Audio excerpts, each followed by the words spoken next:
Hello students, welcome in Vrinda classes. I am Divya, your maths teacher. तो चलिए आज की क्लास हम सभी स्टार्ट करते हैं।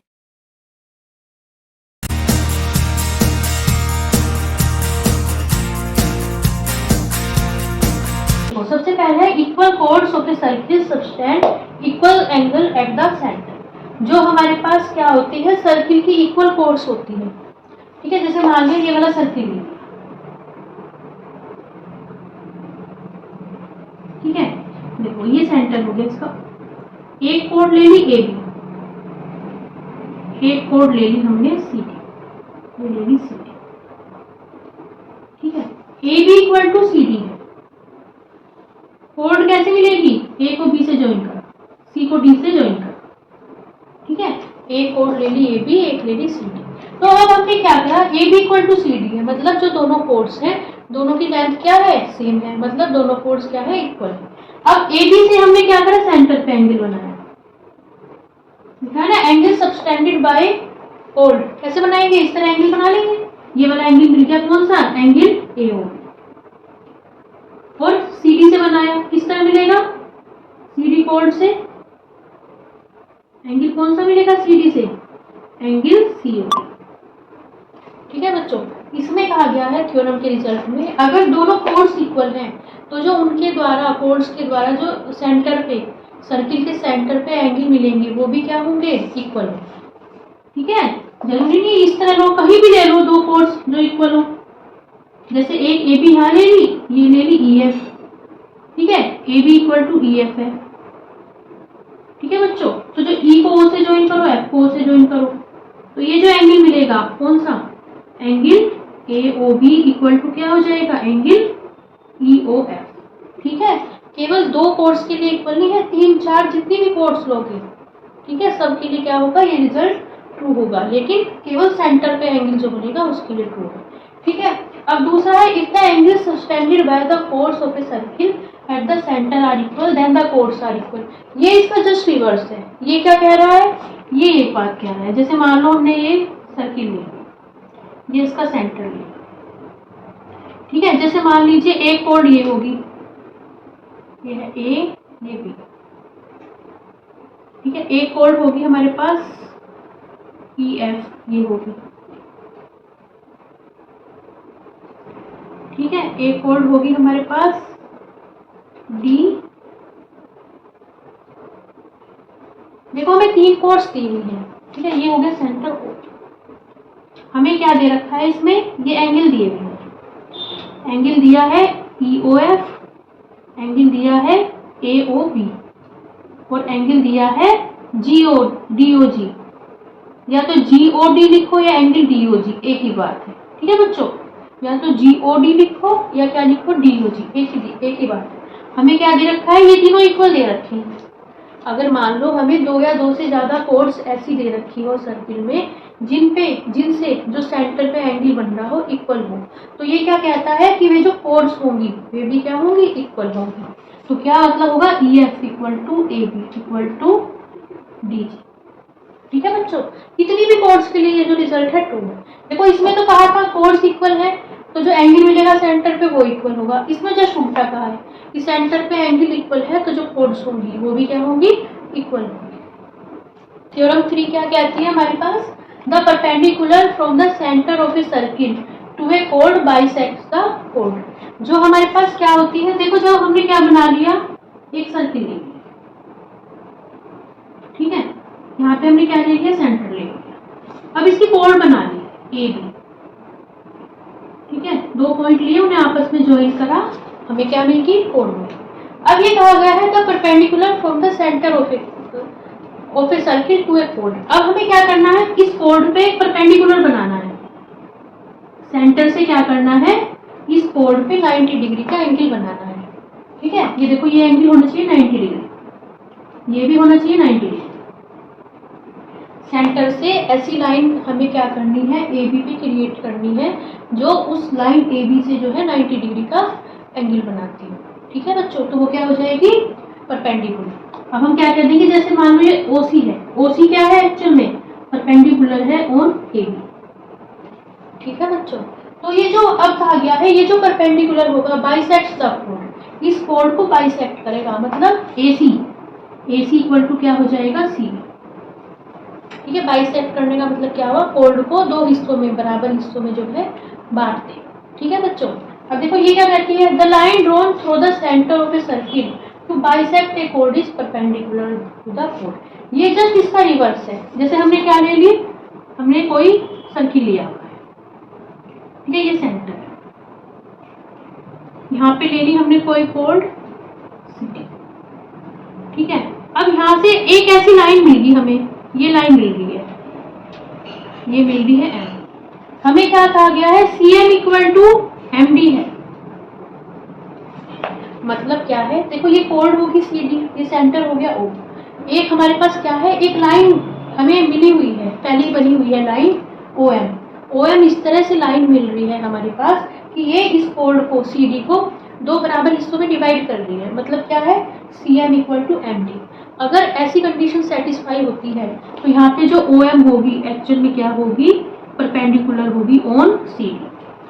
ठीक है बच्चों, the line drawn through the centre of a circle to bisect A code is perpendicular to the code. अगर हम सेंटर से किसी कोड पे ऐसी लाइन ड्रॉ कर दे जो उस कोड को दो बराबर हिस्सों में बांटती हो, तो वो जो लाइन होती है एक्चुअल में क्या होती है, उस कोड पे परपेंडिकुलर होती है। ठीक है, ये दोनों एक दूसरे के रिवर्स हैं। देखो, अगर किसी कोड पे परपेंडिकुलर ड्रॉ करेंगे तो वो उस कोड को दो हिस्सों में बांट देगी।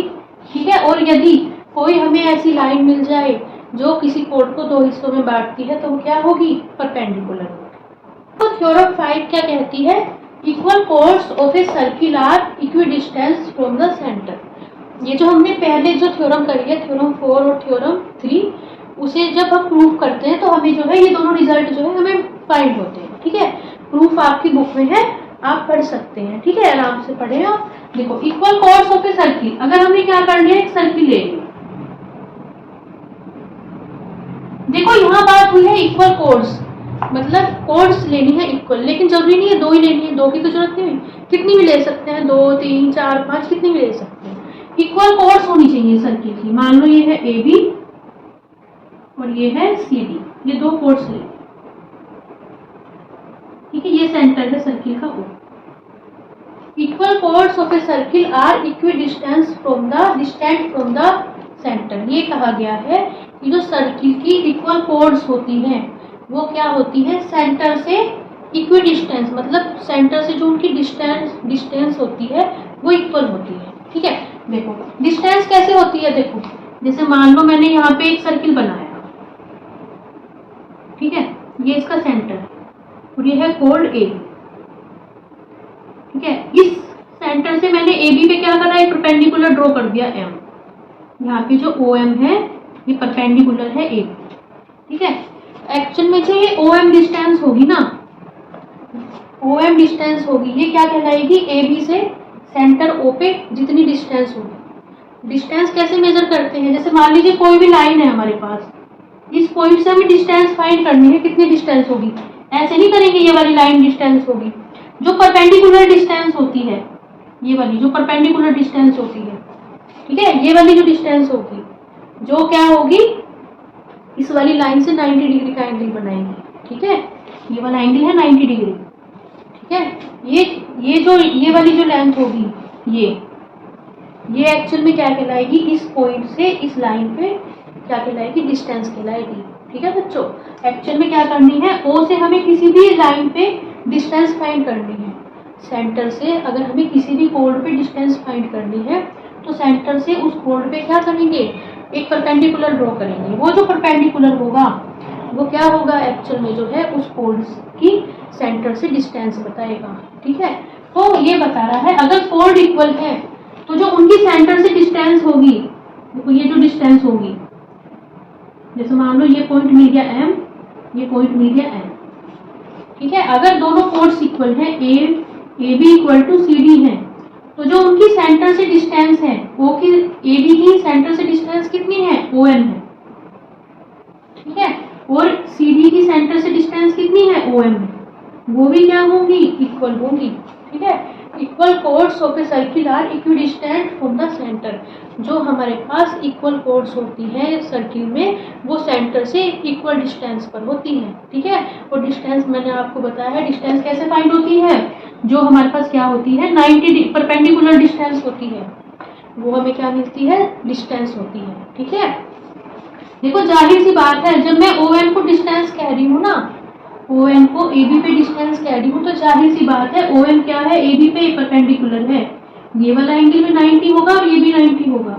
जब मैं ओ एम को सी डी पे क्या कह रही हूँ, डिस्टेंस कह रही हूँ, तो ये बात अंडरस्टूड है, ये भी 90 डिग्री और ये भी 90 डिग्री। ठीक है बच्चों, अब देखो chords equidistance from the centre of a circle are equal in length. अब ये जस्ट इसका रिवर्स है। देखो जैसे मान लो हमने क्या ले लिया, सर्किल ले लिया, ठीक है, एक कोल्ड ये है ए बी, एक कोल्ड है सी डी, ये है सेंटर।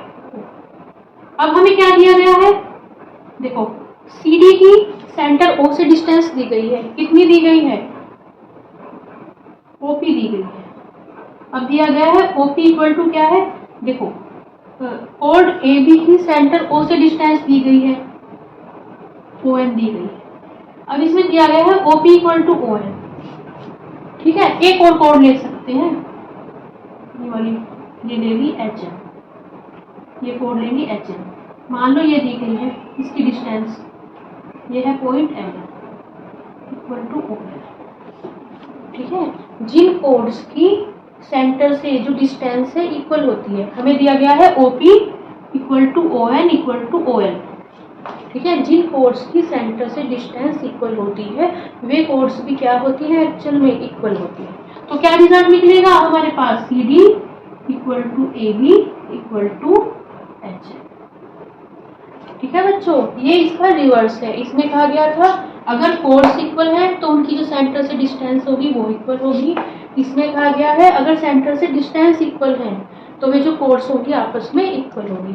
लेकिन सेंटर से डिस्टेंस का मतलब क्या है, सेंटर से कोड पे 90 डिग्री का एंगल बना पड़ा है। ठीक, देखो ये थ्योरम हमें क्या कहती है, the angle subtended by an arc at the centre. देखो जैसे हमने क्या करा है, कोई सर्किल लिया है, इसका सेंटर हो गया, हमने क्या कर लिया, आर्क ए भी ले लिया। ठीक है, ये वाला हिस्सा ये ले लिया आर्क ए। ठीक है, the angle subtended by an arc at the centre. ठीक है, इस आर्क से सेंटर ओ पे एंगल बना दिया। ठीक है, ये वाला एंगल। ठीक है, ये जो एंगल होगा किसके इक्वल होगा, इस double the angle subtended by it any point on the remaining part of the circle. अब इस देखो कहा है remaining part of the circle, circle का रिमेनिंग पार्ट मतलब इस पार्ट को छोड़ के जो ये सर्किल का रिमेनिंग पार्ट है, ये जो ऊपर वाला हिस्सा है, अगर इस पे कोई भी पॉइंट ले, मान लो यहाँ पे पॉइंट सी लेंगे, अब सी पॉइंट पे इस वाले आर्क से हमने क्या बनाया, एंगल बनाया। तो ये जो थ्योरम है ये कहती है एक्चुअल में जो एंगल ए ओ बी होगा, ये है पॉइंट ओ, एक्चुअल में क्या होगा, twice of angle A C B. ठीक है, तो जरूरी नहीं है पॉइंट सी लेना है, यहाँ कहीं भी पॉइंट ले सकते हैं जो सर्किल का रिमेनिंग पार्ट है। रिमेनिंग पार्ट मतलब आर्क ए बी को छोड़ के, जैसे मान लो पॉइंट ले लिया यहाँ पे डी ले लिया यहाँ पे पॉइंट, अब डी से arc A B, D point पे आर्क ए बी से क्या बनाएंगे, एंगल बनाएंगे। कैसे बनेगा, डी से पॉइंट ए को ज्वाइन कर दो, डी से पॉइंट बी को ज्वाइन कर दो। ठीक है, मिलेगा एंगल ए डी बी, ये वाला एंगल लीजिए। एक्चुअल में जो ये एंगल ए डी बी होगा ये क्या होगा, एंगल ए ओ बी होगा। एक्चुअल में एंगल ए डी बी का ट्वाइस होगा, 2 गुना होगा, 2 मल्टीप्लाई। ठीक है, इस तरह से। ठीक है बच्चों, तो ये जो है ये थ्योरम ये स्टेट करती है। अब देखो angles in the same segment of a circle are equal. ये वाली थ्योरम क्या कहती है, अगर हमने कोई सर्किल लिया है, ठीक है, उसका कोई सेगमेंट बनाया है ए बी, सेगमेंट कैसे मिलता है, कोई भी कोड ले लेते हैं सर्किल पे, सेगमेंट इसी तरह का मिलता है। सेगमेंट का मतलब होता है हिस्सा। ठीक है बच्चों, कोई भी कोड लेना है, सेगमेंट कैसे मिलती है, कोड से मिलती है। ठीक है, तो angles in the same segment of a circle are equal, जो सेम सेगमेंट पे सर्किल बनते हैं वो क्या होते हैं, इक्वल होते हैं। देखो ये वाला हिस्सा है, ये एक ये वाला सेगमेंट मिल गया, एक ये वाला मिल गया, जो ऊपर वाले सेगमेंट में जो एंगल्स मिलेंगे, जितने भी एंगल्स मिलेंगे ये सब इक्वल होंगे। देखो जैसे मान लो इसका नाम है सी, इसका नाम है डी, इसका नाम है ई, ये वाले जितने भी एंगल्स मिलेंगे, angle A C B equal to angle A D B equal to angle A E B, कितने भी एंगल्स बना लो, ये बना लिया एंगल ए एफ बी, ये सारे जो एंगल्स होंगे जो सेम सेगमेंट में मिलते हैं, इक्वल मिलते हैं। ऐसे नीचे के लिए बना लो, ये वाला ले लिया, ये ले लो, ठीक है, ये ले लो ए एच, इसे एच नाम दे दिया, इसे क्या नाम दे दिया, एम नाम दे दिया, angle A H B equal to angle A M B. ठीक है बच्चों, सेगमेंट कैसे भी मिल सकता है, जैसे मान लो हमने ये सर्किल बनाया, एक कोड ऐसे बना लो, जरूरी थोड़ा कोड हमेशा ऐसे बना लिया, ऐसे बना लो, ये देखो बस सर्किल के दो पॉइंट्स को ज्वाइन करो, एक ये पॉइंट हो गया, ये पॉइंट हो गया, एक सेगमेंट ये मिल गया, एक ये मिल गया। इस सेगमेंट में, ऊपर वाले सेगमेंट में जितने भी एंगल्स मिलेंगे सब इक्वल मिलेंगे हमें, ये देखो सारे एंगल्स इक्वल मिलेंगे। ठीक है, अब इसी तरह जो नीचे वाला है उसमें इक्वल मिलेंगे।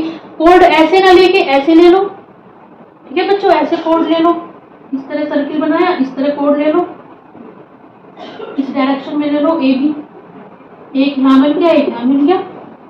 ठीक है, सेगमेंट कैसे बन सकता है, ठीक है बच्चों, तो ये मतलब है। अब है angle in a semi circle is right angle, जो सेमी सर्किल बोलते हैं, सेमी का मतलब होता है हाफ, सेमी मीन्स होता है half.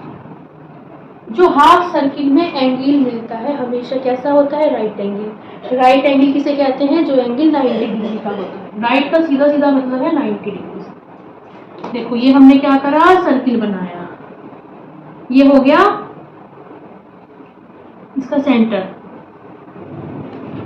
Half circle semi circle कैसे मिलेगा, इसका जो डायमीटर होगा, सर्किल का जो डायमीटर होगा, सर्किल को दो हिस्सों में डिवाइड कर देगा, एक सेमी सर्किल ये मिल गया, एक ये मिल गया। ठीक है, डायमीटर किसे कहते हैं, जो सर्किल के दो पॉइंट्स होते हैं और वो सेंटर से होके गुजरते हैं, उससे हमें क्या मिलता है, डायमीटर मिलता है। तो जो सेमी सर्किल में क्या होता है, एंगल बनता है, ये एंगल बन रहा है सेमी सर्किल, एंगल ए, इसे नाम दे दिया सी, सी बी हमेशा कितना होता है, 90 डिग्री। सेमी सर्किल में जो एंगल मिलता है, ये वाला मिल गया एंगल, ये मिल गया, इसे एम नाम दे दिया, एंगल ए एम बी 90। ठीक है, हमेशा सेमी सर्किल में देखो इस तरह बना लिया, डायमीटर कैसे भी बना लो, मैंने आपको बहुत अच्छे से समझा दिया था। ये है सेंटर ओ, इस तरह बना लो डायमीटर। ठीक है, एक सेमी सर्किल ये मिल गया, एक ये मिल गया। इस वाले ऊपर में हिस्से में जितने भी एंगल बनेंगे सब कितने होंगे, 90 डिग्री के। जितने भी एंगल मिलेंगे ये सब 90 डिग्री के। सेमी सर्किल कैसे भी बना सकते हैं, सब 90 डिग्री के एंगल, ये बस डायमीटर कैसे बनाना है, सर्किल की बाउंड्री पे दो पॉइंट्स लेने हैं, उन दोनों पॉइंट्स जो है सेंटर से होके जाते हो, जो दोनों पॉइंट्स को ज्वाइन करने वाली लाइन है सेंटर से होके जाती हो, वो क्या हो जाएगी, डायमीटर हो जाएगी। ठीक है बच्चों, तो जो सेमी सर्किल में एंगल होता है वो क्या होता है, 90। ठीक है, तो आज की क्लास का लास्ट जो है हमारे पास टॉपिक है। ठीक है, देखो, the sum of either pair of opposite angles of a cyclic quadrilateral is 180 degree. अभी मैंने आपको साइक्लिक क्वाड्रिलेटरल का कंसेप्ट बताया था, ऐसा क्वाड्रिलेटरल जिसके चारों जो वर्टिसेस होते हैं वो सर्किल पे होते हैं, वो साइक्लिक क्वाड्रिलेटरल कहलाता है। तो ये कहा गया है, अगर कोई साइक्लिक क्वाड्रिलेटरल है, देखो साइक्लिक क्वाड्रिलेटरल कहा गया है, तो जाहिर सी बात है इस क्वाड्रिलेटरल के जो चारों वर्टिसेस होंगे वो किस पे होंगे, चारों वर्टिसेस सर्किल पे होंगे। देखो ये ए, ये पॉइंट बी, ये पॉइंट सी और ये पॉइंट डी। ठीक है, अब ये कहा गया है the sum of either pair of opposite angles of a cyclic quadrilateral is 180 degree. अगर हम इसके अपोजिट एंगल्स की बात करें, देखो एक एंगल ये, एक ये, एक ये, एक ये, देखो दो पेयर मिलेंगे अपोजिट एंगल्स के, एक तो एंगल ए और एंगल सी मिलेगा, दोनों एक दूसरे के आमने सामने, अपोजिट का मतलब आमने सामने। एक एंगल मिलेगा एंगल बी और एंगल डी। तो थ्योरम कहती है कि जो अपोजिट एंगल्स होंगे उनका जो सम होगा 180 डिग्री होगा। ठीक है बच्चों, ठीक है। The sum of either pair of opposite angles, मतलब किसी भी अपोजिट एंगल्स के पेयर की बात करें उनका सम कितना होगा 180 डिग्री होगा। अब दूसरा कहा गया if sum of a pair of opposite angle of a quadrilateral is 180 degree the quadrilateral is cyclic. इसका जो ये वाला जो थ्योरम है एक्चुअल में क्या है, इसका कन्वर्स है। अभी कहा गया मान लो कोई क्वाड्रिलेटरल है, ये हमारे पास क्या है quadrilateral A B C D. ठीक है, ये कहा गया सम ऑफ ए पेयर, ए का मतलब होता है एक, ए pair of opposite angles of a quadrilateral is 180 degree. ठीक है, मान लो कोई एक भी पेयर लिया, जैसे ये लिया अपोजिट एंगल्स का एक पेयर लिया, angle B plus angle D equal to 180 degree. ठीक है, अगर ऐसी कंडीशन सेटिस्फाई हो रही है या और ये कहा गया है angle A plus angle C, अगर एक पेयर में भी कंडीशन ट्रू हो रही है ना, जैसे मान लो angle B plus angle D 180 degree है, या फिर क्या है angle A plus angle C 180 degree है, या फिर दोनों है। एक्चुअल में क्या होता है, अगर एक कंडीशन सेटिस्फाई होगी ना तो दूसरी अपने आप हो जाती है। देखो क्या होता है, क्वाड्रिलेटरल के जो चारों एंगल्स का सम कितना होता है 360 होता है ना। हमें कहा गया है देखो यहाँ पे angle B plus angle D कितना है 180 है। देखो angle A plus angle C plus 180 degree equal to 360। तो angle A plus angle C अपने आप कितना आ जाएगा 180 डिग्री आ जाएगा ना। ठीक है बच्चों, तो ये कहा गया है अगर कोई क्वाड्रिलेटरल ऐसा मिल गया है, अगर उसके एक भी पेयर हमें ऐसा मिल गया जिसके अपोजिट एंगल्स का सम जो है वो क्या है 180 डिग्री है, क्योंकि अगर एक पेयर मिल गया ना तो दूसरा पेयर अपने आप हो जाएगा 180 डिग्री इस वाली इक्वेशन से। अगर 180 डिग्री है एक भी पेयर अपोजिट एंगल्स का, तो वो क्या हो जाता है हमारे पास साइक्लिक हो जाता है।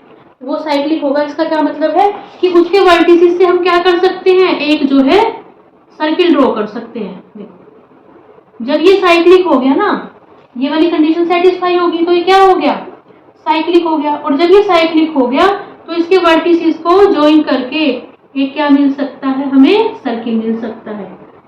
अब ये इस तरह से ये मिल जाए। ठीक है, एक्चुअल में जो है ये दोनों एक दूसरे के रिवर्स हैं। अगर कोई साइक्लिक क्वाड्रिलेटरल है तो उसके जो आमने सामने के एंगल्स होंगे उनका सम 180 डिग्री होगा, और अगर कोई क्वाड्रिलेटरल ऐसा मिलता है जिसके आमने सामने के एंगल्स का सम 180 डिग्री होता है तो वो क्या होता है साइक्लिक होता है। तो बच्चों ये थी हमारे पास आज की क्लास। आज की क्लास में मैंने आपको बहुत अच्छी तरह पढ़ाने की कोशिश करी है। अगर आपको आज की क्लास पसंद आई हो please like share and subscribe the channel. Thank you for watching. Bye bye. See you in next class.